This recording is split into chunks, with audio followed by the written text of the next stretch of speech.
Маша лежит в кровати.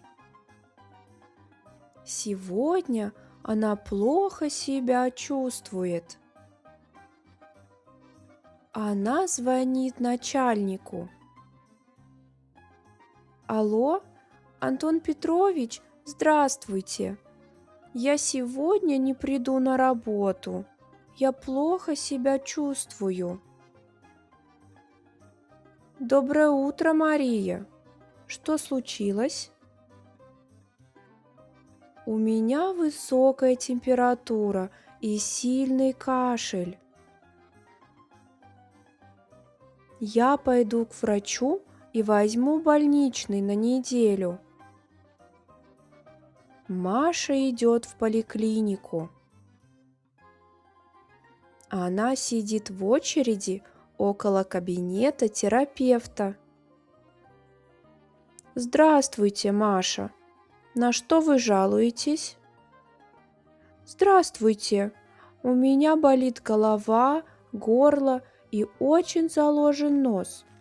И утром была температура 38,9. Доктор слушает легкие.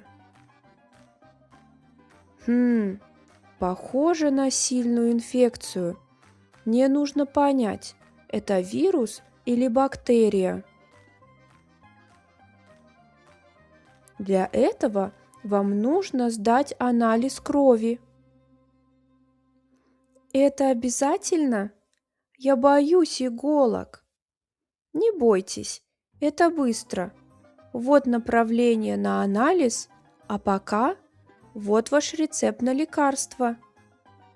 И еще вам нужно много отдыхать и пить чай с лимоном и медом.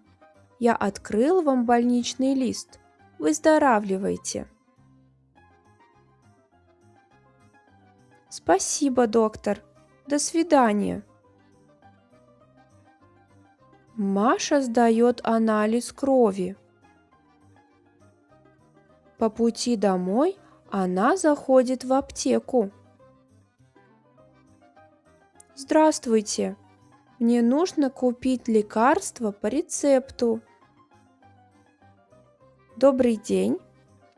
Дайте, пожалуйста, ваш рецепт. Так, вам нужны таблетки от температуры, сироп от кашля и спрей для носа. Да, все верно. С вас 70 рублей. Спасибо. До свидания. До свидания. Поправляйтесь.